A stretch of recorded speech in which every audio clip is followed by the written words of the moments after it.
Ladies and gentlemen, ladies and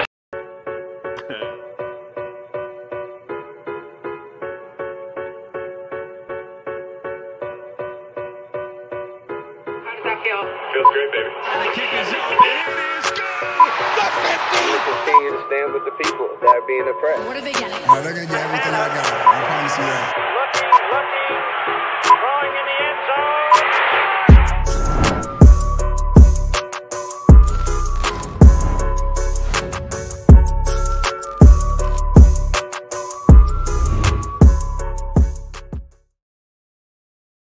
Ladies and gentlemen, welcome to the post-game show. The 49ers, Cincinnati Bengals, overtime thriller. What a game. So much to recap, so much to tap in about, so much to talk about. We glad to be here with you on Frontline Sports Media. You already know what it is. My name is Biamechi. As always, I'm with JB. What's poppin', B? What's poppin', Faithful? What a great win. What a crazy game.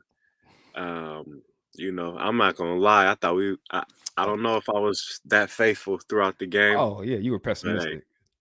yeah, man. It's all good. I'm Hey, sure. hey, time out though. Time out. What? Hey, I like that that gully intro. Oh, What yeah, happened? yeah. So I That was messed a up. teaser. Yeah, I did a little bit of a teaser. So I guess going through some housekeeping. Shout out to the graphic team with Frontline Sports Media. We're gonna definitely do some rebranding to be more consistent with the vibe here. So that's gonna be coming soon. Shout out to Marco, man. Be on the lookout for that. But yeah, man, I was playing y'all a little sneak preview of the Tonight Show that we got going on Tuesday nights at 9 p.m. Your boy Biamechi and JB, you know what I'm saying, on this channel, Frontline Sports Media, doing a little bit of a, late night vibe. I think that's where our niche is, you know what I'm saying? So shout out to all the faithful who are tapping in right now. And while I'm talking about shout outs, man, shout out to Croc, shout out to Frontline Sports Media. Looking forward to doing a lot more 49ers content with some dope content creators. Shout out to just everybody they got involved in the whole process. Jamal and Jasper did their first show. They got their Wednesday night 6 p.m. slot. So make sure y'all tap in this week to their show. And also, like I said, the Tonight Show with us Tuesday night at 9 p.m. But we're doing the post game, and that's where we're at right now. Like we said, crazy game. So much to break down. 49ers Bengals. We weren't really expecting. I don't know. I feel like in the first half, because of a little bit of the sloppiness and whatnot, I wasn't really like, obviously it's game day. I'm juiced, I'm hyped, but I feel like the second half it just got way more turned up, and especially obviously towards the end of the game, it just got kind of crazy. But yeah, man, I know tonight we're doing this a little bit later. It's about 9 p.m. Cali time right now. I did get a chance to see, a bunch of 49ers content creators. It's like a flurry right after the games. Everybody's going live. Everybody's, hopping on. I tapped in for a little bit to Haberman and Middlecoff. I tapped in to Jason Aponte. Shout out to the homie. But we wanted to do a little bit of a later slot, not only because I'm sure you put the kids to sleep. I don't know if they're still up right now. Not only that, but also, are they still up? They just went down. So, honestly, bro, I'm finna roll up right now because I'm a little Go stressed. ahead. Go ahead. It's a late night, so y'all need to do what y'all do, man. I got the drink right now. So one thing I try to do with the games every week when we're playing against a different team from a different city, I try to pick a theme and stick to it in terms of like what I'm eating, or just, have something that's fun outside of just the X and O's of the game, right? So I was in Whole Foods and I saw this drink. I don't even drink, for those of y'all who don't know. I don't really drink like that, but I saw this drink. Don't lie, bro. Don't lie. I don't drink like that. I Come on, don't bro. drink like that. I Come on, don't bro. drink like But that. don't say it like that. Don't say it like that. I went over 3 years without drinking at all. Like I'm Yeah, pretty strict with the diet. You're not a drinker. Okay, yeah. Well, Come okay. on, don't act like we I'm not a big drinker. Anyways, so I saw Okay, this there in the you go. Whole Foods. It was this drink that had some sort of cat. It's pretty trippy. I don't know if y'all can see this, man, but it's pretty trippy. Got some sort of weird ass cat on the cover. I was like, let me get this, man, because we playing the Bengals, playing the Cats. Next week we playing the Falcons. I'm gonna have to get some waffles, cook up some waffles, something like that. I don't know. You gotta switch it up and go with the vibe. But definitely let's get into this game, man. It's been a lot of intro talk. We gotta really, break this thing down and really get to it. I guess like opening statement for me, biggest takeaways, and I'll pass it over to you, JB. and then maybe we'll even see what some of the comments are. Shout out to everybody who's in the comment section right now, by the way. Make sure you guys leave an emoji with how you feeling. 5 fires, 5 flames. That means you feeling good tonight. 1 flame, 2 flames. Maybe there's some things you're a little bit critical on. I don't know. Y'all tap in with us. Y'all let us know. Get active in that comment section one time. But I guess for me, like before we even get to the game, man, RIP to DT, Denver Broncos.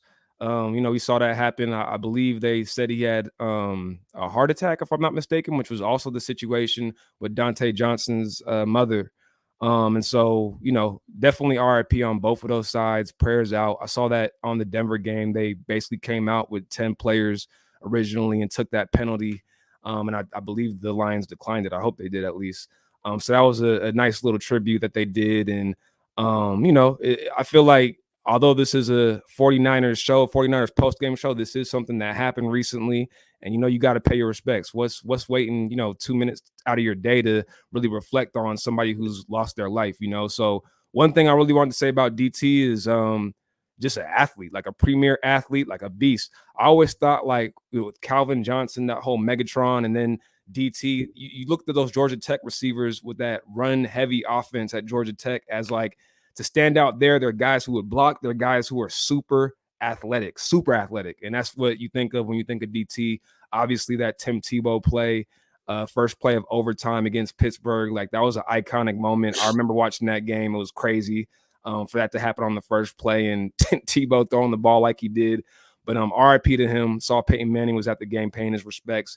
And then the news we had before our game, we kind of knew a few days. I guess Shanahan was saying that they found out on Friday there was a heart attack, and I guess Dante Johnson's mother passed away, today. So like Shanahan said, at least he was there. We knew it was going to be a huge challenge for us in the game, but again, thoughts and prayers out to Dante Johnson.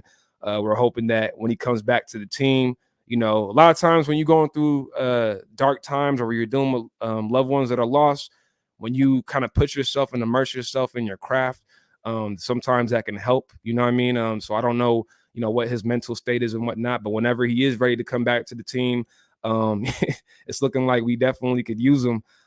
So, shout out to him and thoughts and prayers out with both of their families. But I guess getting into the game, my opinion is that the Niners were playing with house money coming into this game. I felt that we were going to make the playoffs. We had a good chance to make the playoffs before the game. It was 66% chances. That's like the statistical metric that they gave us for, making the playoffs. And when you look at the road that we had ahead, I mean, we already have the tiebreaker with the Philadelphia Eagles. We already have the tiebreaker with the Minnesota Vikings. So in terms of the long-term goal of making the playoffs and getting into the big dance, we felt like we were in a pretty much like controllers of our destiny, even if we lost the game, because we're playing Atlanta next week. And that's probably one of the teams that, is going to be vying for that 6 to 7 playoff spot. So I felt pretty good. And most fans, and I think most of y'all felt pretty good coming into this game that regardless of what happened, we had a good road ahead of us. And Cincinnati Bengals, they're coming off a big loss. The weapons they have on the outside, you combine that with the Dante Johnson news, you combine that with Elijah Mitchell not going to be available for the game, you combine that with the fact that Debo, we didn't know if he was going to play.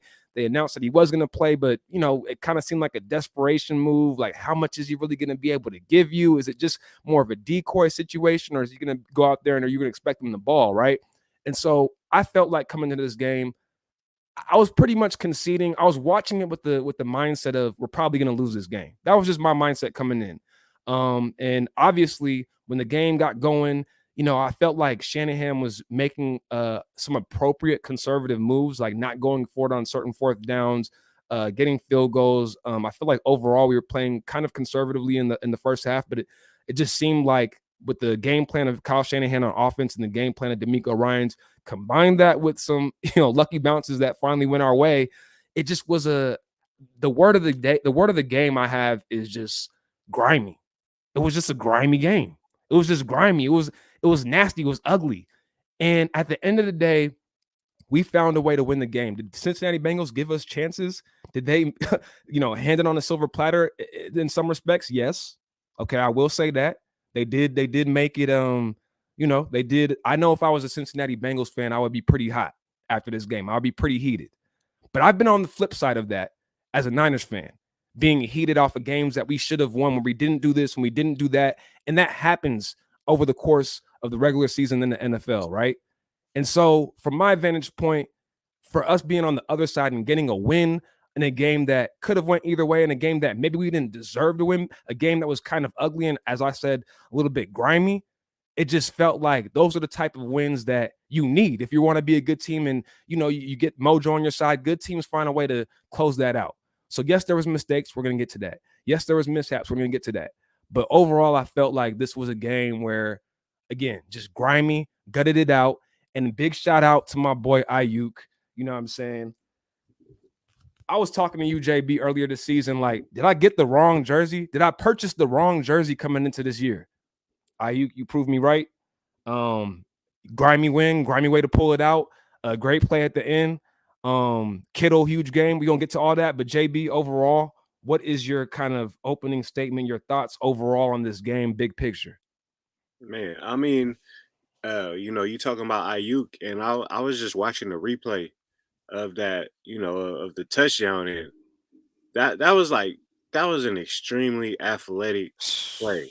Like the way he like controlled his body and with the feet, and that was just it's like some acrobatic type stuff. Like Ayuk could be a different type of athlete. Like he could be in the Olympics for something. Like he could be a gymnast or something. Like I don't know, but that was a very athletic play. Like I was just like, golly, like how did you to reach over like that? I mean, that was a great play. Kittle had a good touchdown too. Thinking about it, he had something kind of similar when he caught that, and his knee was about to touch it, and he stretched and hit the pylon. So we seeing these guys make some pretty amazing plays, which is great. Um, you know, I think it was a great. I mean, it was a great. We won the game, so that's great. Like obviously, if we would have lost, it would have been terrible. And that's the margin of error is this small. Obviously, I was worried going into this game about Debo. I was worried about the corner situation.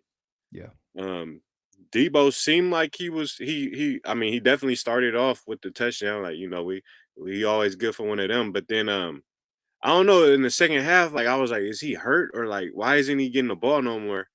But hopefully he's cool. And in the corner situation, I think we just gotta hold. Like I was telling you earlier, we just gotta hold off until Mosley could get back right. And with that said, we still got Norman, so he's a liability in pass coverage. And I just feel like D'Amico Ryan's caught a great game, and played a lot of zone. We played a lot of zone coverage, but I just feel like we can't rely on that, going into next week or weeks following. We can't just, we put it out on tape how we gonna play with basically liabilities at corner spots, and I just feel like, that opens up things for offenses and that they will study that. And so it's kind of like, all right, Norman and whoever's on that other side, going forward, we just need some type of step up, but I don't know if that's possible. But obviously, at the end of the day, though, big picture, I'm juiced. We're 7-6. It's how many 6 and 7 teams there are right now. It's the It's the Seahawks NFL. might make the playoffs. The Seahawks have No, they're not. Yes. Bro, what? No, they're not. Okay. Stop, bro. They're not making the 5-8. playoffs. They're not making the They're playoffs. 5-8. They're not making the playoffs. They're not Okay. making the playoffs. You don't want them to make the playoffs. They're not making the playoffs. Why? Because there's no way the Seahawks are making the playoffs. They suck. They suck, but everybody else is 6 and 7. I don't think they're gonna make the playoffs, bro. They're not making the playoffs. Washington is 6 and 7. Okay, the Phillies like 6 and 7. Yeah, everybody the 6 and 7, Falcons, the Falcons, which are about to be 6 and 8 after they play us. Yeah, I feel you. No, the Seahawks are done, bro. I know we couldn't put that nail in their coffin, but this ain't a Seahawks episode. We're not even gonna talk about that right now. I'm just. My point is that okay? There's a lot of 6 and 7, and we still kind of close to that. It's not like we just so far away. Yeah, but we are playing. But we do have a game against the Texans, who the Seahawks played today, which is why they're sick, whatever record they are. And once after that Texans, smell and that Niners, which they always beat us, smell is done. We'll see how they play the following weeks. I don't even know who they have coming up, but I don't think they're making the playoffs. That's just right. Okay, it's possible though. And like my point is that everybody's 6 and 7. You feel me? Everybody's 6-7. We're 7-6. It feels like we got a little bit of breathing room, and it feels like okay. Going into next week, Atlanta is it's not that it's a winnable game. Yep. We got a winnable schedule, so it seems like okay, we're really a playoff team. I would have Yeah. hated to lose this game. I know we didn't Oh have yeah. to win this game, but if we would have lost this game, like I'm not, it's I don't I wouldn't have looked at it like, well, we still could make it in the playoffs. We'll still probably go to the playoffs. Like, nah, we have to win. Like we Yeah. have to win. Yeah, for those of y'all who don't know, as a reminder, JB is a little bit more pessimistic than I am. Like I said, coming into the game, I felt like we were playing with house money because, looking at the standings, we do have 2 tiebreakers. We're playing Atlanta next week. We kind of control our own destiny, and we have 2 very winnable games on the schedule in terms of the Texans and Falcons. And then, we're playing the Rams, which I feel like, yes, people will be like, oh, yeah, we own the Rams. We own the Rams. It's still going to be a tough game, but I still think we have a chance of that. Right now, we even have a possibility of being the 5th seed. If Yeah, the Rams lose on Monday night, well, yeah, and if seeing how things shake up, we'll have that tiebreaker if we beat them the last game of the season, which I think JB is going to be out here in LA for. We going to Disneyland doing the whole thing. I know there's going to be a lot of content creators with the 49ers in LA for that. I live in LA. Make sure y'all tap in with me. But yeah, something that you said that made me think. This was one of those games, one of my big takeaways too, before we get down to, the breakdown and everything else. This was one of those games where I was thinking like, okay, can we only win one way? Like, can we only win where we just run the ball 35 plus times and, just dominate? You know what I'm talking about, Faithful. You know what I'm talking about. Like, is our margin of error that small where that's the only type of game we can win? And we weren't really able to get, I think our average was okay with the rush yards, but we weren't really able to get the running game going. This was one of those games that didn't fit that formula, but we still found a way to win. And so I feel like we'll get down to it at the end, but big props to Shanahan. I feel like, and D'Amico Ryans, because they were playing with a lot of limitations and still did a lot of things that the Bengals didn't seem fully prepared for. And before we get to, even talking about the Niners and breaking us down, this was our first time getting to see Joe Burrow, getting to play against a Joe Burrow and an up and coming team and an up and coming receiving core. I kind of feel like in this game, it felt like on the other side, the Bengals were like, 1 year away. Like they haven't learned how to like win these type of games, like type of energy. That's what I got. That's the sense I got from the Bengals and seeing their team up close and personal and really watching the game. But Jamar Chase, I mean, the touchdown that he had where he tightrope the end of the end zone, the touchdown that he had over Ambry. I mean, the dude is a beast. Like as a rookie doing all this stuff. T. Higgins, the plays he making. JB, you were talking about how D'Amico Ryans did a good job of those zone coverages and really just almost like doubling up the outside. And towards the end of the game, it seemed like in the first half, Joe Burrow couldn't get really anything going. It was a lot of short stuff. And I was really impressed by him because he was just staying with it, just taking what the defense was giving him. They couldn't really get anything going, a lot of mistakes, but he wasn't forcing any errors. You know what I'm talking about? He wasn't doing anything that, made you scratch your head. No, like Tony Romo type plays where you've seen some comparisons of him to Tony Romo. Like he doesn't make those turnover type plays, even though I know he's been turning the ball over lately. So I was impressed with his ability to not turn the ball over. And then in the second half, things started opening up a little bit more. You saw T. Higgins get involved in the middle. Those last drives where they got touchdowns and whatnot, where they kind of, showed their resiliency. You were able to see some holes in our zone and how they were attacking that. And I'm hoping that moving forward, until Emmanuel Mosley comes back, other teams aren't able to follow that same exact blueprint, but it's something to definitely watch out for.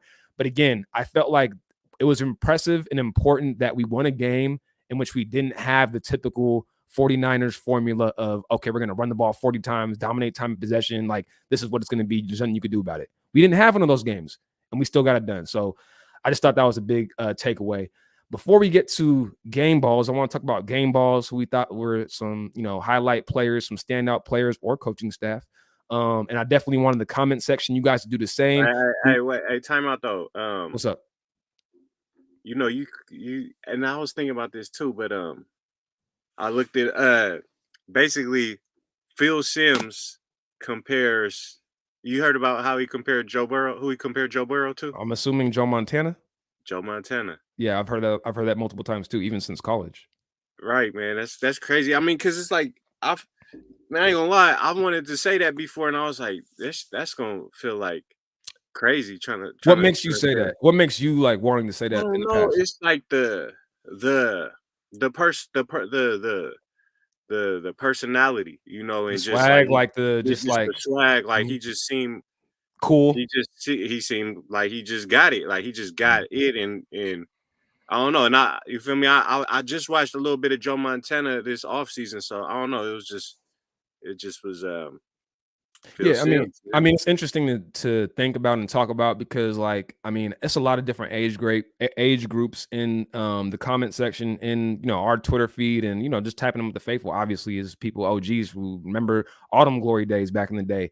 Our time was really the Steve Young era. You know what I'm saying? Like, and we didn't see any of Joe Montana. So, like, what we're looking at is like highlights and things like that. So it's always dope to go back and see because like comparisons get lazy. These days, but I'm not saying the Joe Montana comparison's lazy. I'm saying like everybody is Josh Allen or Right, Patrick Mahomes or right, everybody, what I'm right. saying? Like that's what everybody talks about. But when you look at like, people's feet work and how they do certain things, how they are in the pocket, how they, carry themselves. Like, there's so many guys in the history of league to go to. So to hear a great player give that type of shout out to a player like Joe Burrow, I mean, like I said, I was really impressed watching him play. But before we get out to game balls, and make sure y'all leave a comment with who you think deserves a game ball and why. I'm gonna definitely shout out those comments. Let's look at some of these comments that we have here. I see my boy Jamal Armstrong in the comment section. Like I said, on this same channel, Frontline Sports Media, Jasper and Jamal, they got their new show, Niners Talk, is going down Wednesdays at 6 p.m. Y'all make sure y'all put that in your calendar, put that in your schedule, tap in. We got JB and myself, B and Mechi, doing Tuesday nights at 9 p.m.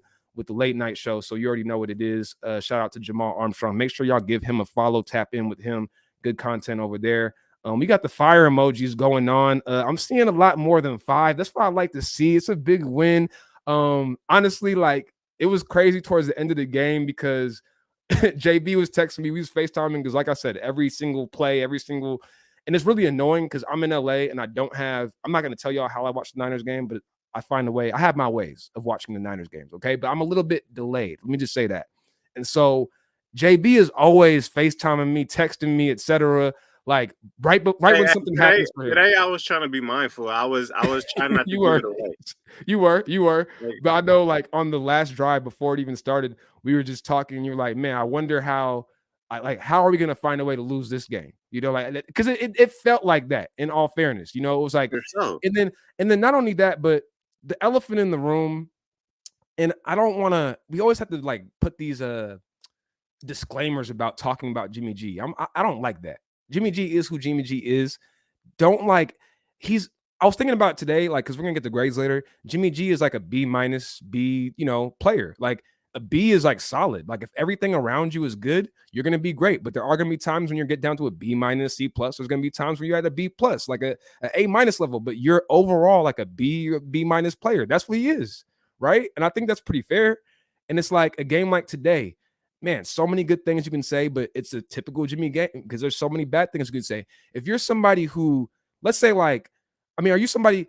Can you cheat on your girlfriend and then all of a sudden say, "Oh, after that I was faithful"? So like that one cheat, like don't even worry about that because I was faithful the rest of the time. Like I just need to get that one out the way and then now I'm good.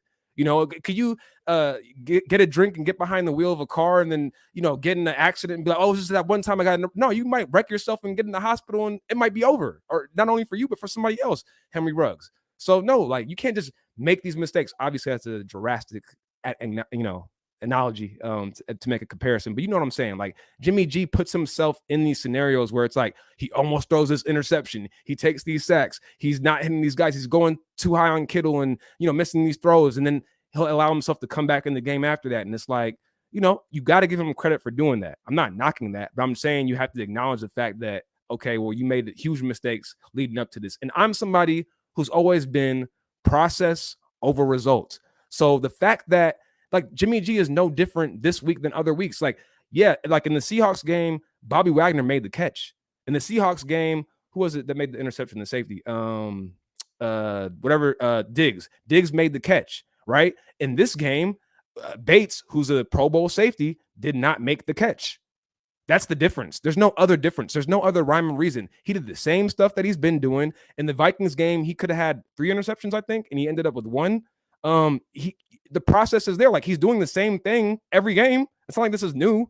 Sometimes he doesn't have as many of these plays, but for the most part, he's going to have those plays. So Hey, you I'm know not. what's crazy though, bro? What's up? It's crazy is like that. Like Joe Burrow leads the league in interceptions, and Jimmy G has 8, and it's just like, well, damn, like it's just crazy because it's like we get on, like we get Yeah, everybody gets on him for throwing picks or almost throwing picks, yeah. but it's like looking at, I wonder where he's at in comparison to every No, other that's quarterback in true, the but league. he's not as aggressive though. He's not like I don't have the stats in front of me. I'm sure David Lombardi would, say otherwise, but I mean, look, he's not as aggressive as these other quarterbacks who are throwing picks. They have a lot more touchdowns too. I mean, like that's a factor of it all. Jimmy G, a lot of his stuff, he's one of the most efficient quarterbacks because we lead the league in yak. You know what I'm saying? We've always been top in the league in yak, yards after the catch. So, I know he's I think number 2 in efficiency in terms of yards per attempt. But again, he doesn't have as many attempts, and guys are breaking it open when they're throwing it to him. So I don't know. It's he's always going to be a gift that keeps on giving. We got a lot of flames going on here. Let me get to some of these other comments. Hit that like button. Definitely tap in and do that. Yeah, man. So sad. Kittle my kettle. I don't even know fully what that means. I love that logo though. Lawless Light. I see you. Freaky flexibility. Definitely talking about Ayuk on that one. The wingspan on that play. Just that's another, Ayuk, if he's, if his arms aren't as big as they are, then maybe that play don't work. His legs, everything about it, man. And it's funny. I don't know if you saw the post game interviews. I know Jimmy said he was like, yeah, I haven't seen him that fast in a while. Like I was like, damn, Jimmy. Like Yeah, I'm I'm sure saying though, but like, cause he got that ball.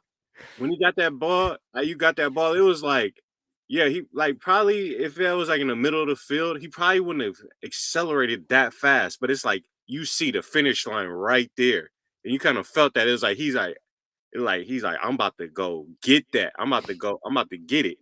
And so I mean, I kind of feel that's how I would take it. No, You I know, feel it, but I don't think he meant it like in a negative way. But I just took it. I was like, damn, Jimmy, like you can't just come on now. He out the doghouse. He out the no, he's doghouse. definitely out the doghouse. I Come on mean, now. Good luck. Iggy is saying, was Jimmy G getting bailed out by great catches by Jennings, Kittle, and Ayuk, or is he really that good? I mean, it's both. Like I said, like I mean, it's every Jimmy. to your point, JB, like every quarterback gets bailed out by the talent around them. I mean, look at Dak Prescott and throwing a CD Lamb and he makes a play, or throwing it to Amari Cooper and he's doing this, and then you got Zeke Elliott in the backfield, and then you got Pollard. I mean, those are weapons. You look at Patrick Mahomes, like Tyreek Hill's not a weapon. Is that not like they got a good tight end over there too? Like these teams have weapons too, and there's great offensive coordinators, head coaches, Andy Reid. There's guys out there, Sean McVay, scheming up plays. Like Jimmy G's not the only player in the league that has talent around him that's making plays. So it's both sides. Like I feel like you can rightfully criticize him, but also rightfully give him props for doing his job and executing his part of the bargain. I can knock him for the ball placement on the too high, Kittle throw, but Kittle made the great catch, and at the end of the day, he made the play. It's hard playing quarterback. We already know Jimmy G's not the most accurate quarterback ever. So what's there to get mad about? Like he made the play, we got the play, and later on in that drive, I don't know if it was that drive or the following drive, but he had that dime to Kittle, where he threw it exactly where it needed to go. So he had that play too. Like I feel like just be objective with it. He is who he is. It's not, you don't have to be too polarizing about him. Like that I was a mean, Jimmy performance. but he is polarizing. Like He is, but that's what it is within the Twitter sphere, within the fan base. yeah. It's like Jimmy G is so because you got this young gun behind him, and everybody. It is crazy though, because it's just like I just feel like we as a fan base. I'm just wondering what's gonna happen when Hey, he's bro, not here. look at this comment, bro. 49 Lakers, Jittery G is embarrassing, but that last drive was clutch. Hey, man, you know what I say? He's a winner. He's a winner. But hey, it is crazy though, because look, The boy wins. bruh, I get texts. Nitty be texting me all the time, bruh, and Shout out to Nitty Dope Visions. Brett, every time he texts me about the Niners, it's like I know what he's gonna be talking about. What are you He talking gonna about? be just bashing Jimmy. He hates Jimmy. It's just every time it's like Jimmy can't. I'm I just sick of Jimmy mean, doing this. I'm sick of Jimmy doing this, and I'm like, bro, I feel it. I'm But that's sick of Jimmy too. We rocking with him, and that's who he is. I know, but it's just like it's like I guess how I look at it is like You ride with him. we know what Jimmy is. Yeah. He's not perfect. And not only that, And then I guess no, I'm gonna take a step further though. go ahead. None of these quarterbacks are perfect. Like I said, like 14 interceptions with Joe Burrow. We Joe Montana like that. We comparing him to Joe Montana, and he has 14 interceptions. That's a lot of like that. I'm just talking about the turnovers alone. I know he makes plays and whatnot, but I mean No, that's that's a lot valid. of turnovers. Like who is none of these who is perfect. You know, like we want. I know we want that. When Jimmy gets sacked, we hate it. Man, When jittery in the Jimmy pocket, just kind of yeah. when Jimmy throws a inaccurate pass, we hate it. When Jimmy throws a pick, we hate it. Mhm. And I get it, but it's like, don't every quarterback do that? Yeah, and Jimmy G, like the thing I like about him the most is that again, his intangibles of like seeming like one of the guys, like for being as high paid as he is, and all those sort of things. Like he does like legitimately seem humble and like just very. He's a part of the team, one of the football guys. You know what I'm saying? Which is like quarterbacks typically don't have that ability. You don't really see that energy and that aura from them. You saw, I think, was it Ayuk said he's like, in the huddle when it's a close game, you got, you're in the huddle and you got Jimmy G there. It's like he a dog. You know what I'm saying? So it's interesting to hear that, especially from Ayuk, because I always wonder about that relationship. Just because Ayuk is. I just rock with Ayuk. Ayuk just seemed like he just a different dude. His body language, everything. Okay, Bro, this is what I'm talking about with the Jimmy. It's like if that says why is it gotta be like that, man? Why is it gotta be like a line in the sand? Like Jimmy, it's a line in the sand. what do you mean? I mean, it's like I just feel like okay, I get it. I'm not saying I'm cool. I'm not saying that I want to trade him. We want to trade a play, but it's like if you give Jimmy props or if if you kind of try to put it into perspective or whatever. Like I feel like a lot of people kill Dave Lombardi because he Kill. sticks up for Jimmy. And I know there's other reasons. No, hold on. I'm not talking about any other things, but I just feel like there's a lot of reasons. I just feel like that's the main thing is This that is he. a frontline media sports production. I don't want to get in What trouble you here, mean? We but talking. We talk. It no, is. I It's feel it. media. We I feel talking. it, but I mean, it's not like you just make it seem like he just sticks up for like, come on, man. He does a Who? lot. It's kind of like excessive. I The mean, but stat. that okay. Okay. Well, okay. The criticism of him sticking up for Sure, Jimmy, not sure. of Okay, whatever the got you. others. I don't know. But Sure. anyways, it's like I don't know. It's like why you can't stick up for Jimmy? Like I mean, I like it's like why is that? Why is that so bad? It's not that it's so Like I'm bad. saying, this comment It's just it's from just that people hold on, have from Fred Hampton, my boy Fred Hampton Gun yeah, Club. He right. needs to play better. Period. And if you're happy about a subpar QB, says a lot. Like what does that say? He's It saying says a that lot. Like why does it say a lot? he's saying First of that all, and you saying he's subpar, like subpar. What are we talking about? well, it's all perspective. What do you want him to say? He has his opinion. He's entitled to his opinion. And a lot of people are, you already said it earlier, like Jimmy G's a divisive player. Why? Because he's, win That's what I guess games. that's what I'm trying to get at. Like he's such a divisive player, though. Yes, You know and what I that's mean? fair. And I think like, but I don't know. You were making it seem like you were confused why that's the case. You can see both sides. I think that's why he's divisive because you can see both sides. I think if you're objective about it, you can pretty clearly see like, okay, like there's things that he does, but there's also things where he does like you could do a lot worse. So it's like that's why he's divisive. Fred Hampton Gun Club had another comment where he said Jimmy G came through for the first time under pressure. That's a lie. The first time, that's what I'm saying. Like people may take it a little bit too far.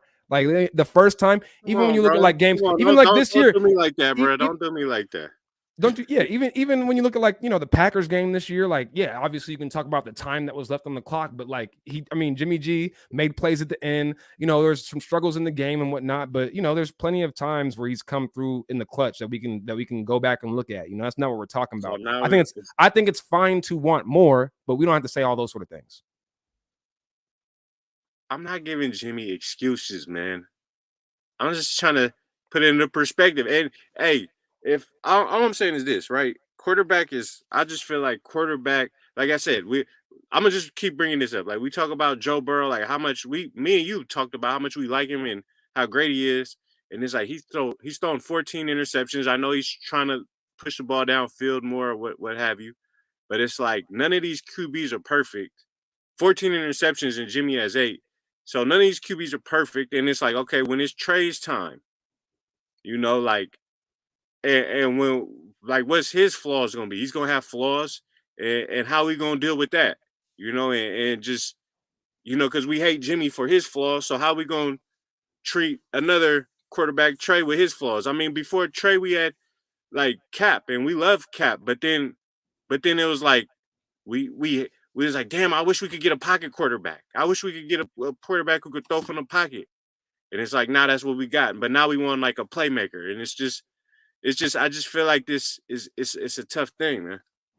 Yeah, it's a tough thing. I'm gonna hide the comments and we'll get back to the comments after we do some game balls. So y'all let us know who you feel like deserves a game ball. Put it in the comment section. If you want your comment highlighted for sure, make sure you hit that super chat. If that's not enabled, let us know so we can do something about it. I don't even know what I'm gonna do, but we'll do something.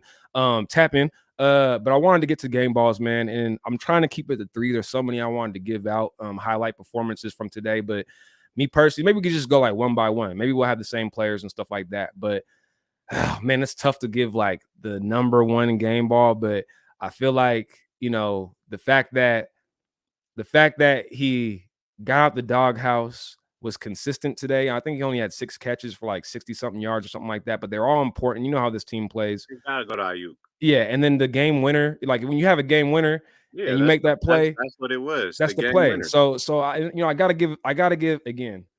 Shout out to BA. Shout out to what I'm saying, Brandon Ayuk, making my jersey choice this offseason stand out and making me proud to rock this as I run down the streets here in LA. To my Seahawk fan neighbor, to my Cowboy fan neighbor, to my Pittsburgh Steeler fan neighbor, to my Green Bay Packer fan neighbor. It's all types of teams around here, y'all. So it made me feel good to rock that jersey. Shout out to Brandon Ayuk for getting out that doghouse. He said in the post game that they told them wide receivers that they're not supposed to stretch for it at the end, and I would assume that's because you can fumble it and have a turnover, and in the situation like that, we would have lost the game. But he made it happen, and if Ayuk was a superhero, he'd have a few things that he could be, but maybe the go gadget, because he got the go gadget arms. I mean, he's really got. I don't know if you remember Leandro Barbosa. When he was with the Warriors or even the Suns and stuff. I remember watching a few games live and seeing him, and when he was with the Suns, and his arms, like his hands basically go below his knees. Like it's crazy. Like his arms are so long. And that's kind of like Brandon Ayuk. He has that same it's like he's a mutant, man. He's just a different type of human being with how long his arms are. And it came in clutch for us on that touchdown grab. So game ball, Brandon Ayuk. JB, who you got? I mean, Kittle, if it ain't Ayuk, it's Kittle. So, Kittle was balling. Bosa was balling too. So Kittle probably, Kittle's finally You asked for him to step up. Being a receiver, a receiving tight end, not just a great blocker. And he's actually making plays in the He almost had that one hander where they really was grabbing his arm. I don't know if you remember that on the sideline, the right sideline. The dime, right? The dime that Jimmy threw? Yeah. The dime that Jimmy threw. You had to get that in there. I'm surprised you didn't give him the game ball. But yeah, no, Kittle definitely balled out. He definitely look, this is what we wanted. This is what we asked for. We were talking about it when you get paid that money. This is an example to Fred Warner of like, yeah, you can be down a few weeks, or I don't even want to say down because Kittle's blocking. He's doing what the coaches are asking him to do to a certain extent. But when you're that X factor player and you're getting paid all that money, and this goes to what the other commenter was saying about Jimmy, about him being paid all that money, but not performing like that type of a quarterback. I'm not even going down that train, but I think that goes to his point. But when you get paid all that money, you expect that, like, even if you have some weeks where you're just solid, you have to have those X factor games. And we didn't get the win last week, but Kittle stepped up. And to follow it up again with a performance like this for back-to-back games, I want to say off the top of my head, it's got to be at least 15 catches. It was like at least, like 350 yards, I want to say. Y'all let me know in the comment section what Kittle's stats have been for the past 2 weeks, if you can do that for me. But Kittle definitely stepped up. He's definitely, and I feel like this year, Darren Waller's missed time. Kelsey, I haven't been watching the Chiefs like that. Kelsey's always going to be Kelsey. He's consistent. But I do feel like this year, Kittle is making a claim for, reclaiming that number 1 tight end spot, if I'm not mistaken. I mean, I haven't seen too many guys like showing too much separation at that tight end spot. So anytime you have the best player of your position in the league, that's a good thing. And he definitely balled out. Game ball. For me, I'm gonna have to give my next game ball to you mentioned Bosa a little bit. Man, I'm gonna have to give it to Shanahan, Mr. Shanahan. This is gonna be, somewhat personal because, after, I don't even know what game it was. I would probably assume it was after the Arizona game. We definitely got back on the train of calling him Mike's son. That is the name that, for those of y'all who don't know, who are new to 49365, my name is BMH. This is JB. JB coined the term Mike's son, and we coined the term Mike's son and use it whenever we're upset, extremely disappointed with our coach and the decisions he's making and how he's been, handling the team and handling the games. You remember the first? I think I remember the first time. It has to be a long time ago. It was the first year, and I think it was against the Cowboys. That game. You remember when we played the Cowboys at home? Yeah, we got scraped. Yeah, we got whooped. Yeah, that was when Mike's son, I think, made. That's when I remember, because I remember that when we did that podcast, that was on the that was like at the end of when we kind of stopped doing podcasts, the first run. Yeah. And then I remember that game. I remember we did a podcast after that game. Mike's son. Yep. And he's been, look, this is my, we haven't brought up Mike's son till this year though. So I guess that's also my point. It went away. It went away. It went away and it came back. Well, I mean, I think it came back for a lot of faithful out there this year. We started looking at things with a little bit in hindsight, just kind of going back. We had excuses in different scenarios and context to every situation, whether it came to personnel or whether it came to X's and O's or whether it came to performance on the field. There were so many excuses that could be made. But then this year, you kind of were like, enough is enough. A lot of fans put on their, binoculars to the situation and look back like, hold on, let's examine this a little bit further. And we were included in that. And, I still am. It's not like I brought the example last week of Pete Carroll basically being on the hot seat. And this is probably going to be his first losing season, with Russell Wilson. And it's like, he's probably going to get fired. Everybody's calling for his job. And this is like his first, losing season with Russell Wilson. So it's not outlandish for us to be upset with some of the things that we've seen. However, I guess what my point of view is, a lot of the decisions that we've made as a regime, as a team, coming into this year, a lot of the things that we've done, the quarterback decision, how we've handled, trading the draft picks for Trey Lance and then keeping Jimmy Garoppolo, and kind of like, how we've handled this whole situation, the addressing the cornerback and other areas with our team. And, we can go down the laundry list of things. And I've been upset with, a lot of decisions that we've made that to put us in this position. I don't agree with some of the things that we've done to get us to where we are. But now that we are here and now that we are going in this direction, and it's not about what I think we should do and what I think should happen. Like Shanahan, we know what he's pretty much stubborn. He's pretty much steadfast. We kind of know. A lot of people were saying, I heard Guy Haberman and Middlecoff saying that if we lost this game, they thought it would be on the table for Trey Lance to play next week. I heard Croc say on his morning show last week that after the Seahawks game that he thought that we're at a point now where Trey Lance should be starting. I don't see, like, the should question is like, what do you think should happen? What would you do if you were in that seat? Yeah, I mean, I could say I should think Trey Lance is playing, but I don't think that's even a possibility.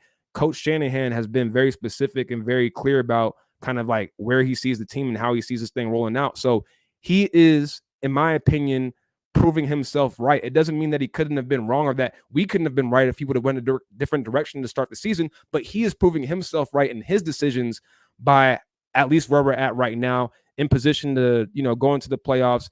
And time will tell how Trey Lance develops and things like that. But looking at Zach Wilson, looking at Trevor Lawrence, I didn't see the end of the Bears game, and I think Yeah, Fields has played pretty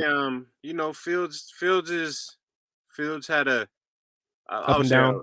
a rough outing. Like, it wasn't like terrible or anything, Yeah, but it's just, taking L's, fumbling, yeah, through the pick six. Like, yeah. it's just not it's just, Not his best, not his best foot and forward. in that regards, the only rookie who's doing his thing is Mac Jones. And so in Absolutely. that regards, it does look like, okay, well, this is best for the guy that we want to come in and play. Possibly, and I'm not saying again, like I would have said play him from the jump, but I'm just saying the route that they've decided to go, you can't say it was the wrong thing to do because number one, there's nothing to compare it to in terms of like you don't know how Trey Lance would be if he was playing in all these games, and number two, like Trey Lance is like a time will tell thing, but number two, we're winning enough games to be in a position to go to the playoffs and all those sort of things. So if you make that decision and you're playing Jimmy and we end up being 7-10 on the season, that's not like that's a failure, right? But like if we can win a few games to close out the season, get momentum into the playoffs, and see what we can do, like I feel like he's proven himself right. So in any case, I don't want to spend too much more time on it. But Shanahan, Coach Shanahan, Mr. Shanahan, he gets the game ball for me because I feel like again, my opinion coming in was like we have to play this one way to win games, like run the ball 30, 40, 100,000 times, dominate time of possession. Like, it's got to be one of those type of games. It wasn't one of those type of games, and we still got the job done. It was ugly. It was grimy, like I said, but we got the job done. And I feel like not only, I'll just say the coaches, because not only Shanahan, but also what D'Amico Ryans did against this explosive offense. Jamar Chase still got his, he still balled out, did what he had to do. But at the end of the day, and Joe Burrow ended up with like 300 whatever yards, but we did a really good job, I feel like, for the most part. Ambry, we can talk about that, but what are you going to do? What are you going to do? So, yeah, I could definitely give the game ball to coaches. That Ambry thing, though, it's just like, it's like, damn, like, I just want you to make a play. Like, though, he made one play today when I think Joe Mixon got a screen and he came up and got him, hit his legs and got him down. And that was like, okay, good job. And it's just like, all right, all I want to see is just one play where the ball's in the air and you bat it down. Just where it's like, okay, like we're competing. You're not like, it's not like we have to protect you so much. Like every corner is gonna get beat some more than others, but just can you compete? Can we compete? And today in the past game, it just seemed like I say, it seemed like he was a deer in headlights type vibe. It just seemed like a just liability type vibe, And I would and for my money, I would much rather, as much as it sucks, I would much rather have that liability out there rather than Dre Kilpatrick, for example, if he's gonna do the same thing, because it wouldn't have been any better with him in. And at least with Ambry, I'm posting up the comment right now from Richard Paget. Shout out to you. Shout out to everybody commenting in the comment section. Jimmy Ward said Ambry Thomas didn't play that bad. He brought up when he played Brandon Marshall of the Chicago Bears at the time. I think it was, on the Chicago Bears. When I remember that game, I feel like it was a primetime game, if I'm not mistaken. I could be wrong, but I think it was a primetime game. And Jimmy Ward gave up like 3 touchdowns when he was playing nickel. He was talking about all the, I feel like that was a comment just more so like, being a leader. I feel it. He wants to, but it's like be a leader and help his guy. No, Jimmy Ward. I know. No. But the point was a physical player, though. Sure, but the point, making tackles rookie year. But the point remains that look, Ambry looks like a bust, but he is a rookie, and it's like at the end of the day, like experience should help him. It should help him. We'll see. We can make a determination and see at the end, like how we really feel about him after he's got a few games under his sleeve. It's not looking good right now. I get that, but I'm just saying the fact that he's a rookie, as opposed to like a Drake Kilpatrick who could do the same things out there, and it's like you're not going to. Why are you talking about Drake Kilpatrick? He's not even on the team. Well, that's my point, though. And he was on the team, and he was taking snaps away, you can argue, from Ambry and from our other rookie, Demo. So it's like, I just feel like... I feel it, but it's just like, they're not ready. They're not ready to be out there. And that's not obvious. No, it's not obvious. You're saying obvious. No, you're saying, why is it obvious? because How when is it they out there, obvious? when they out Obvious is there, they obvious. I'm very a stickler with words, man. Obvious is one of my most hated words because when you say obvious, there's so much asshole energy with it. It's like there's clearly this scenario and there's no other opinion that makes sense. How is it obvious well, that to they're me, making it's the right decision? obvious but maybe to you, it's not obvious. Okay, It's but not to me, obvious. it's obvious that they not ready to be out That there. the coaches think that. That's obvious. That the coaches don't think that they're ready. That's No, fine. well, okay, well, I guess when I've seen them play out there, it's like they look like liabilities. They look like if you go to Drake Kilpatrick, who's not on the team, also looked like a liability. A lot of people in I here know, but comment Drake about Josh Kilpatrick Norman. was a veteran. He was a Okay, veteran who did stuff in the league. So it's like he was a veteran, and then I guess the point is this, well, they're like rookies okay, who if these haven't done guys stuff in aren't the league, ready, so you can see if what they these can guys do. aren't ready to be out there, because when they are out there, they're giving up touchdowns. It's a matter And of you don't want these perspective. guys confidence to get down. Then it's like Well, play the veteran. Well, it goes to the Trey Lance thing too. You know, it's like is experience. It's just a philosophical debate, man. Like, what is the best way for you to learn and to improve and to develop? And for different players, it means different things. I mean, there was a whole Steve Young, Alex Smith debate on Monday Night Football a few weeks back about like, Steve talking about like, well, look, you got to get out there and it's just difficult sometimes when you have these Hall of Fame players talking about their experiences because they're Hall of Fame players. It's like, all right, well, you're a Hall of Fame player. Like, it's kind of like you got to take what they say with a grain of salt, I feel like, to a certain extent. Because, like, obviously they were hella raw and are uniquely qualified. Not everybody's going to be a Hall of Fame level player. So you can't just take their path. But the point remains where it's like Alex Smith, did him playing in the first years under all those different offensive coordinators and did that help him?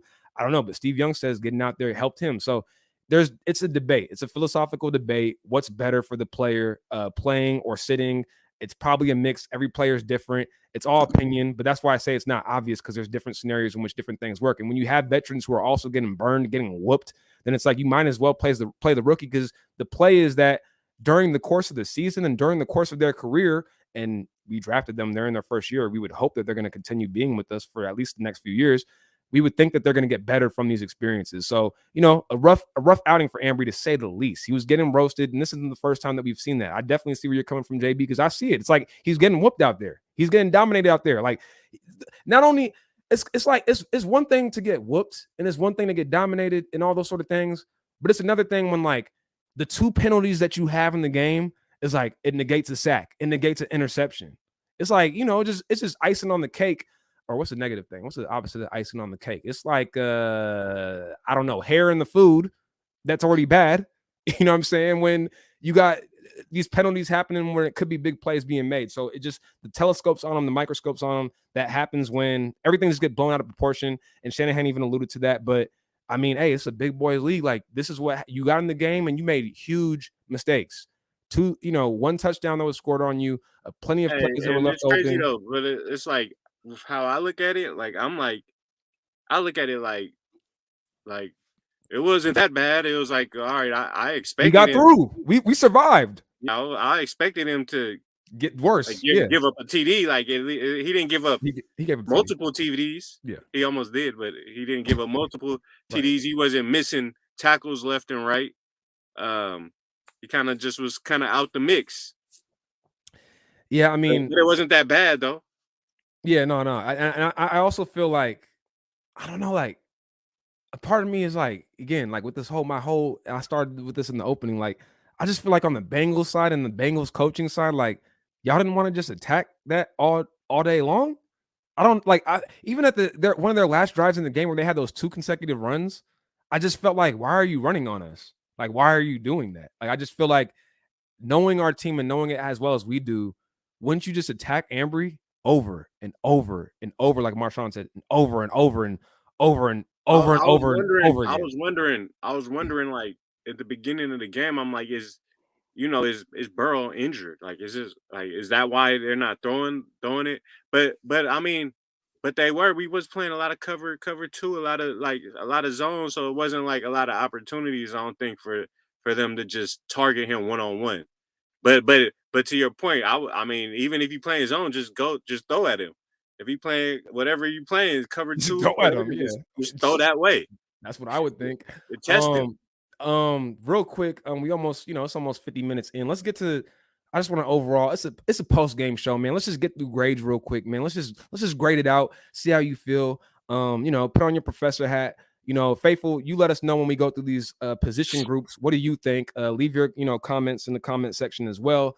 We got to start with the QB, the quarterback, the captain of the team, leader of the team, man. Jimmy G versus Joe Burrow. What do we give Jimmy G as a grade? I would give him a I would give him I would give him a I want to say a B minus, but I feel like that sounds too harsh. I'm That's gonna not just say harsh. I'm gonna That's say not B harsh. minus. I'm gonna say B minus because that's my intuition. The main thing is, clean sheet, but again, that it could have been. We all saw what it was. Like again, on process over results, that definitely could have been an interception that he threw. And it was bad. It was one of those plays where you just didn't see the safety underneath uh Bates, who's a Pro Bowl safety. Made a good play. It was kind of similar to what Harrison Smith did with the Vikings 2 weeks back. And so, it could have been a pick. And there was a lot of green grass in front of him, too. It could have been a costly pick. I mean, it was going to be costly regardless, but that could have been, 6 the other way potentially. I know Kittle was on that side, but there was a blocker there, too. So it could have been 6 the other way. Huge mistake. You just can't make that mistake. And I don't care if you didn't pick it off. You can't make that mistake. But like I said, Jimmy G, he came back, had some, gutsy plays, some great plays. I also feel like aside from the fake interception, there was a lot of just jitteriness, a lot of like just you can put some of the sacks on our offensive line, but I feel like our offensive line will get to them, but I feel like they played well. For the most part, I know I was listening to Grant's grades. I was listening to his post-game show. He said the offensive line did terrible. I don't know. I'm not an offensive line, I don't break down offensive line film like that, but for the most part, I feel like they've been solid. So I'm putting those sacks on Jimmy for the most part. And yeah, I'll give him a B minus. Give him a B minus. What about you? Same, around the same. B minus should be B minus is good though. If I Yeah. got a B minus in Yeah. school, I'll be like, I'll be juice. Like You that's don't a got that. that's a Yeah, you don't got that Nigerian father, man. I would get my dad would threaten to take me to boarding school in Nigeria every time I didn't get an A. He would threaten to yeah. take me to See, boarding school in nah, hell Nigeria. no. We get You a are going to especially Nigeria. hey, All that. no, I already know he's about that. But especially you get a Yeah, B minus in a hard class and playing quarterback is it's a the tough hardest it job. gets. Yeah, That's the shit. That's B minus. I'll be juice with a C plus with a C. That's passing. yeah, yeah. And Passing. C That's plus a gonna give you win. 27 mil. Oh, that's real. Let's get down to the running back group. Tough sledding. I mean, no Elijah Mitchell. You got to kind of factor Debo in this to a certain extent, don't you? But yeah, I just felt like I'm gonna give it a C. The average wasn't that bad, it wasn't like the average was that bad or anything, but it just to me, it just was kind of like, kind of meh. I'll give it a C. What do you think? Running backs? Yeah, C Yeah, I plus, mean, C plus. yeah, I mean they pretty much wasn't existent. Like the running backs, like Jeff Wilson had like one carry for like 12 yards. That was the biggest run. But yeah, they was pretty much honestly they was non-existent. Really, Jeff Wilson didn't really do too much. Hasty didn't really do too much. I just feel like it's hard for me to even say like grade them. You feel me? Yeah, I would say with the I put fullback and tight end in the same group. I'm gonna just call it fullback and tight end in the same group. And obviously Kittle balled out, but I felt like Juszczyk didn't. I want to see what the splits were, but I feel like he didn't play that much. I would have liked to see him play more in this game, especially with some of the run struggles. And I just want Juszczyk to get more opportunities. I just feel like he should get more opportunities. I just feel like he's a playmaker. I just feel like he's one of our better players on offense that we don't really use that much. And I don't get why. You know what I'm saying? So I would say for the fullback and tight end position group, lumping them together, I would give it a B plus because George Kittle balled out, did his thing, but I would like to see, Juszczyk get a little bit more involved. Right. No, I feel you, man. I'm with you on that one. I feel like Kittle did crazy. He went crazy. Kittle got an A plus. Yeah. And then huge check. They said I mean he wasn't really involved that much. Yeah. What would you say about the wide receiver group? So for me, yeah, obviously Debo came back, did what he could. I feel like he only had one catch, I want to say, for like 16 Yeah. yards or so. He didn't really do anything in the passing game. Jimmy wouldn't get him involved. I do want to give a special highlight to Jennings because he had that fumble, but he got it back.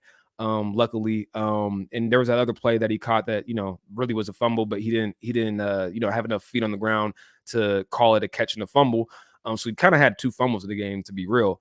But I feel like I'm getting Kendrick vibes slightly. Like it's not the same vibes as Kendrick, but just in terms of the energy he brings, I feel like he is Yeah, just bigger. he bigger, he's just stronger. He's gonna get the ball. That the play he made on the sideline where he really on the back shoulder fade where he really grabbed Right. it and took it in my. I just feel like we're seeing improvements from him. He's not fast. We know like his limitations Nah, and like what he is, but but he could be a possession receiver. he could be a possession receiver. He's blocking his ass off. I know you had that one holding, but he really made a good effort to kind of get under the guy. And Ayuk kind of took a weird route on it. So, like, it was a tough play, tough call. But I'm really like encouraged by his progression. I wasn't sure if he was going to be able to be an NFL player. You understand what I'm saying? Like, I didn't know if he was going to be able to like really make the league and like be on our team and just really, like, I feel like he's actually improving week to week. He's getting valuable experience with all the injuries we've had. And I feel like even though he had some mishaps, it's definitely a bright spot like moving forward. I'm hoping that like we can get him more involved in the offense, and I'm interested to see what he can do, especially in the red zone. I feel like he can actually be a good red zone target for us and do some of the things, not all the things, some of the things that we had envisioned with he who should not be named, Jalen Hurd. So yeah, I'm hoping that Jennings get more involved. Overall, I'm gonna give the wide receiver group a B. I'm gonna give it a B because Ayuk came up with that big play. He's getting more involved out the doghouse. Sherfield, this wasn't really a wide receiver play, but he had the recovery on the fumble on the special team. So I can't give him credit for that. That's I'm special gonna teams give him play. an A, bro. I'm gonna give him A, an A. okay. Speak on it. Like Speak I on it. mean, game winner alone. Debo had a touchdown. Jennings had a big play. You say even Sherfield got. I just feel like the receiver group they came to work today and they did their jobs. Damn, Tommy. Sanu sucks ass. Damn, that's kind of explicit right there. Why he started over Jennings is beyond me. Hey man, we ain't the Hey, this coaches. was kind of funny though. Well, I think Kyle will learn. Think Kyle would learn to get the ball to all the playmakers and not run Mitchell on the ground the rest of the season. I mean, Mitchell, Debo, Debo. How Debo had like 8 carries, 7 carries. F it, like F it. I'm trying to win this game. That's like Kyle's mindset. Like whatever it takes to win this game. I don't care. Whatever it takes, man. Are you healthy? Are you trying to get this contract? You can get this contract. You gonna earn this contract. You ain't gonna be on the sidelines. No, you gonna earn this contract. All right, that's what it looks like. So Debo's out there playing. I mean, he's more of a running back than a wide receiver at this point. I think Shanahan's trying to flip the narrative and basically pay him running back money. We're gonna give him top running back money, No, mediocre wide that's receiver money. Pride gonna come with that shrewd negotiation. When we look at your splits and you were at 30% towards the beginning of the season, but as the season went on, it was approaching 59% running. Yeah, you're gonna do all that breaking it down. Excel spreadsheets, they're famous for that. Let's get through the rest of these grades real quick and wrap up the show. Defensive line, I gotta give it an A minus, Yeah, right? Like A both. minus A. Bosa dominated. I mean, I really wanted to give him a game ball, man. Bosa. Again, one of his sacks was negated by Ambry. So he would have had, I think, 3 sacks on the day. He got two, right? He had 2, but he would have had 3 with the Ambry one that was negated, right? So I mean, he legitimately can get. I mean, what he's gonna have 17, 18 sacks at the end of the year. I mean, it's 17 games, so he might have 20 sacks at the end of the year. Bosa's just he's playing both sides, flawlessly. Ebukam had a sack. Shout out to my Nijas in the building. You know what I'm saying? We always gotta get them Nijas in the building. He's making plays here and there. I just feel like overall I got to give the guys an A minus. A. And they, Joe Mixon is a good running back, and Yes. we contained him. Yes. And we contained Yes. him there. So I just feel like D line they definitely did their job today, and they needed to do their job today with that back end how iffy that back end is looking. So they definitely held it down for us. Shout out to the D line. The linebacker group.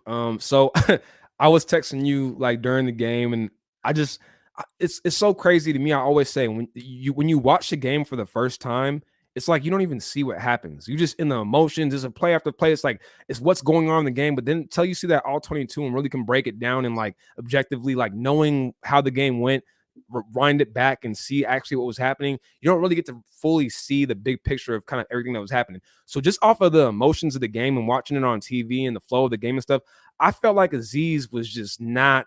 I feel like he was taking a step back from the previous 2 weeks that we've seen him just ball out, make dominating plays. And then like I think he had like 11 tackles in the first half or something. I was shocked to see that number.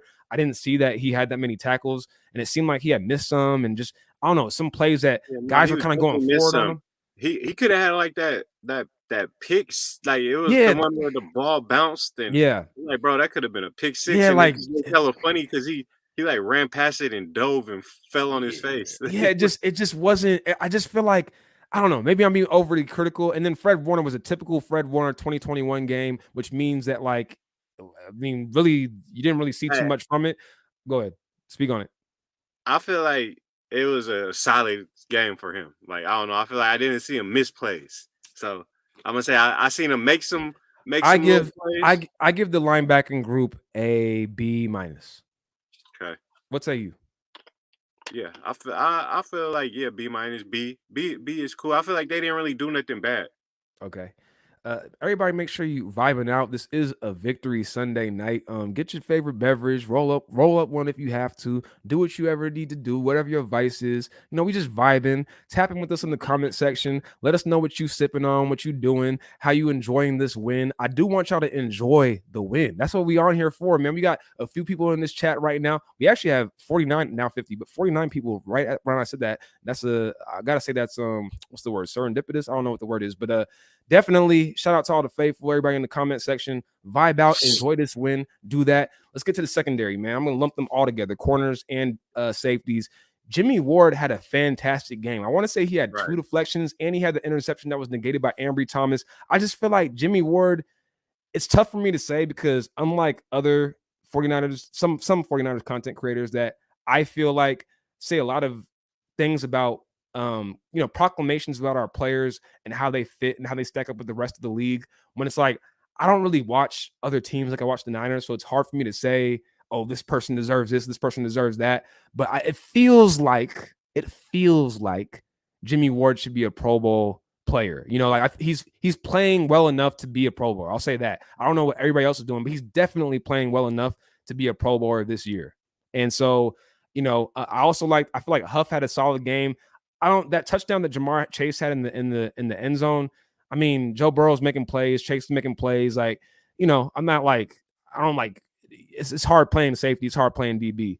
I would give the DBs overall a B Oh, minus you gotta split it up though, because it's like between corners and safeties. yeah, bro. Because Okay, it's fine. like Let's split it up. Corners, yeah, corners, yeah. corners. I will give a You C definitely minus. you gotta split it up. I mean, yeah, go ahead though, because Corners, it's like Josh Norman corners. didn't really do nothing that bad, He but didn't. actually he did. I He did. mean, He did. but but but especially with expectations, it's not like I don't feel like, and also with who you're Wait, going you giving him against. a B minus? No. I said C minus for the CBs overall, and that's because Josh Norman played relatively solid going against the guys that we're going against. Those are great receivers on the other side of the ball. Okay. So it's really a C minus just because Ambry was like an F. Okay. So, you know what I'm saying? Like I give it a C minus though. I say Ambry was like a Ambry. I give him a D plus. yeah, D plus. Yeah, you D almost plus. like I'm saying like you maybe a C minus. I give Emery maybe a C minus because he didn't necessarily do nothing crazy, but yeah, a C minus. Okay, yeah, so C minus. And then the safeties, like I said, I'm gonna give the safeties a minus, A minus, There we A go. minus. And lastly, but not least, man, the special teams.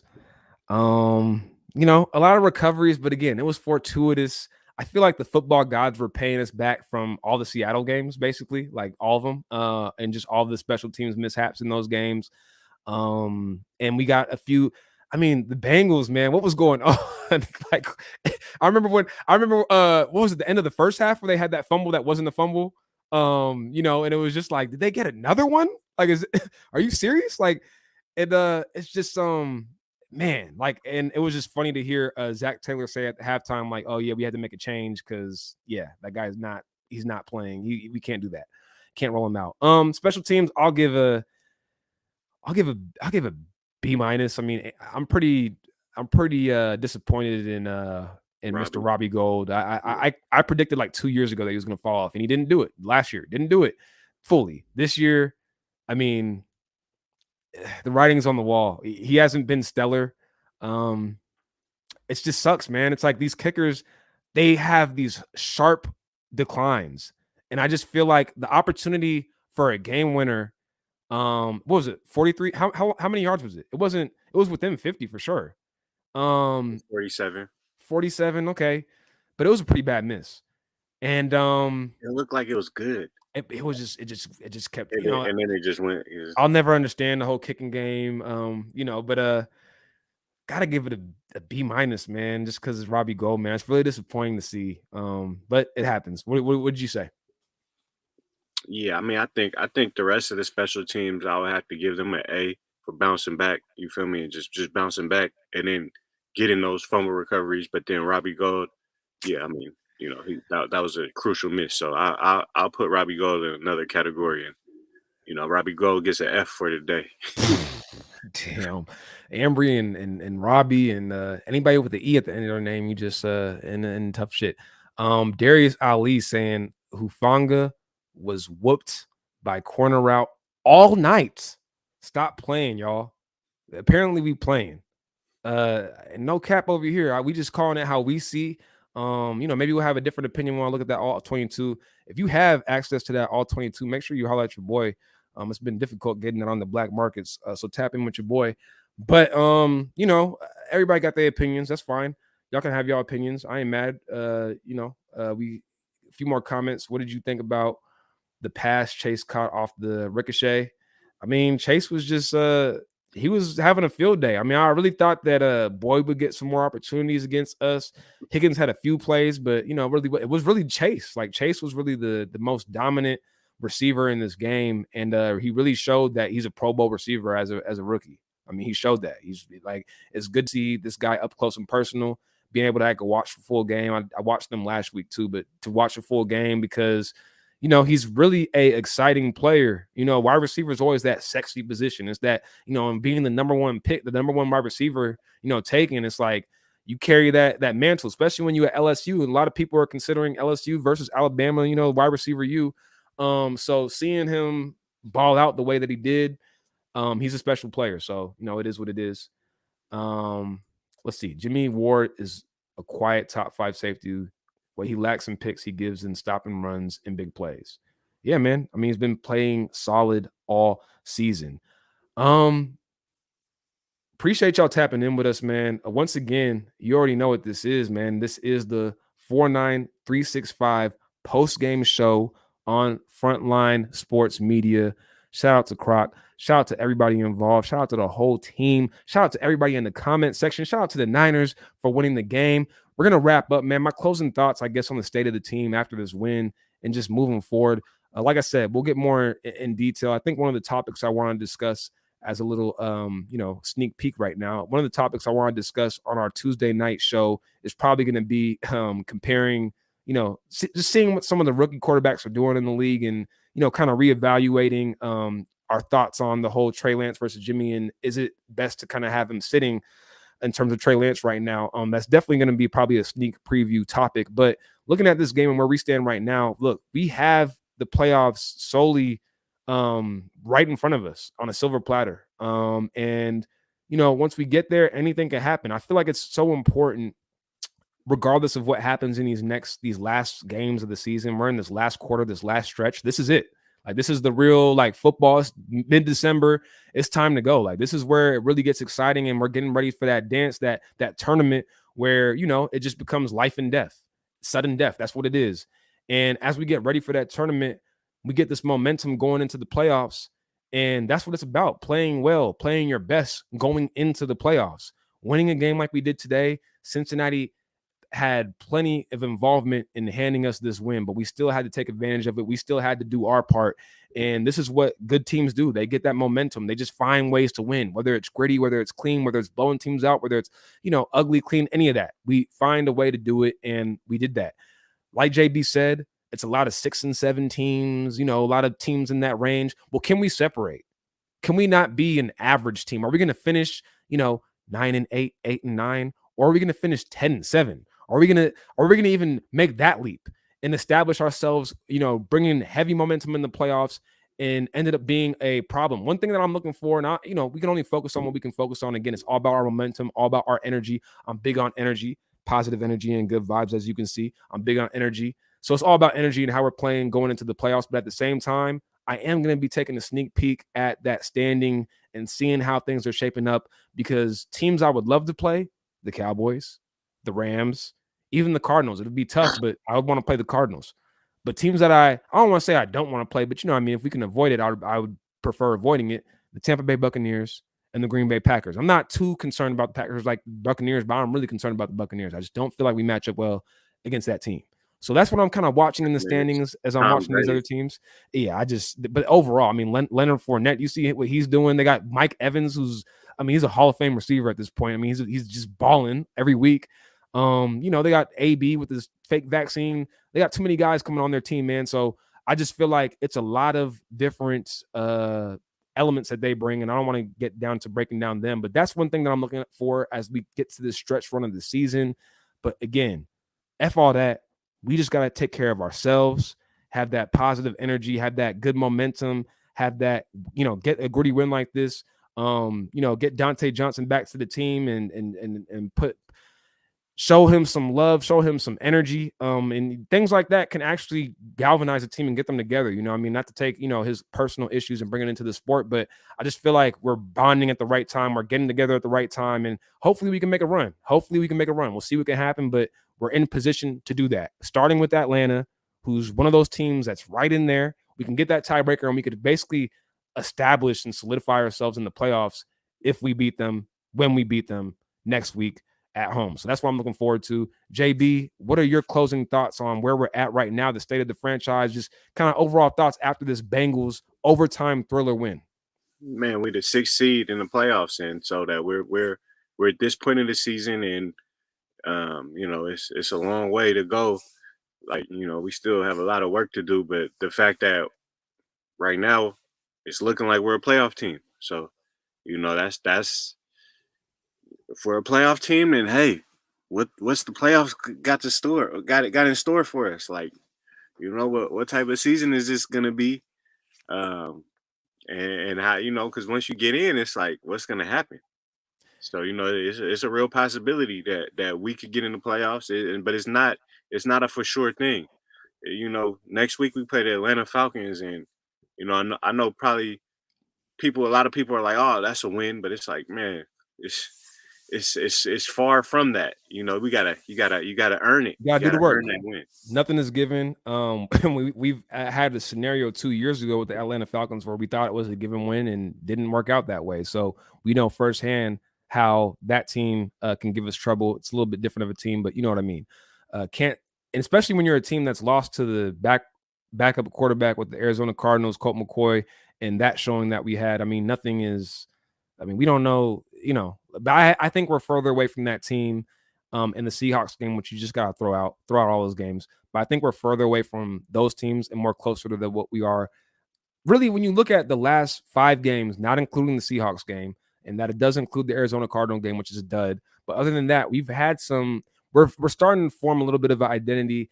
I like where the energy is right now, especially after this win, which I didn't think we were going to get. We'll see how this season can close out and what we can do. I'm super excited to see how the guys respond, just how we end up playing. What we got showing right now? What you showing? Yeah, you can't really see it. But somebody is Ayuk? Somebody tweeted like, this turned out to be a touchdown. Like, how? Man. Like, look at this shit. Look at bro. Look at where Brett is. Look at where his feet are. That's dope. Hey, faithful, make sure y'all tap in with us at 49x365. You already know what it is. My name is BMetchy. That's JB. Before we sign out, man, we wrapped up this game with Cincinnati. This is the post-game show. So after tonight, we're going to celebrate this. Hey, vibe out. Do whatever you got to do, whatever your vice is. Positive energy and good vibes to you. Enjoy this win. But after 24 hours after this game is over, after we've celebrated, we got to get on to the next one, which is Atlanta. So we got to put this behind us and move forward. It's nothing about the past, nothing about the future. Right now, we're preparing for Cincinnati. Well, Cincinnati is done, but we got to prepare for the next team after this post-game show is over. So, like I said, man, 49365. Shout out to Frontline Sports Media. Tap in with us. Make sure you like, subscribe, all that good stuff. Make sure you tap into all the content. Once again, a rundown on this week. We got the late night show coming on Tuesday night at 9 p.m. with 49365. On Wednesday night, 6 p.m., we got Jasper and Jamal bringing you some heat with 49ers talk. And you already know what it is, man. Croc Talk every morning, tapping in with y'all. So make sure y'all tune in to the Wake Up Show with him. But we're going to sign out for right now. My name is B. Amechi, and as always, I'm with JB. We out and faithful. Stand up, baby.